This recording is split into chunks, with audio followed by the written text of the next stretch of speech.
अमीर जमात इस्लामी हाफिज नईमुर रहमान ने कहा कि हमें निज़ाम को बदलना है, चेहरे और पार्टियों के झंडे नहीं बदलने। सिंध हुकूमत का करप्शन रेट 71% है।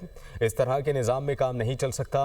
उन्होंने ये भी कहा कि हुक्मरान गरीब अफराद पर रहम खाएं। कराची के मसाइल हल होने से किसको मसला है? चोर डाकू क्यों पसंद हैं? इनको इक़्तिदार में लाया जाता है, इस मुल्क और कौम को आगे बढ़ने दिया जाए, ऐसा कहना था अमीर जमात इस्लामी का। 71% माशाल्लाह करप्शन रेट है हमारे इस सिंध हुकूमत का। इस तरह के निजाम में तो काम नहीं चल सकता। इसलिए इस शहर के लोगों को भी, इस मुल्क के लोगों को भी रहम कीजिए और वो सारे लोग जो थोड़े से हैं लेकिन मुत्तहिद हैं, इस निजाम के ऊपर कायम है। हमें इस निजाम को बदलना है, चेहरे नहीं बदलने, झंडे नहीं बदलने, पार्टियों के नाम नहीं बदलने, इस निजाम को बदलना है इंशाअल्लाह। आपको चोर डाकू कातिल क्यों पसंद है?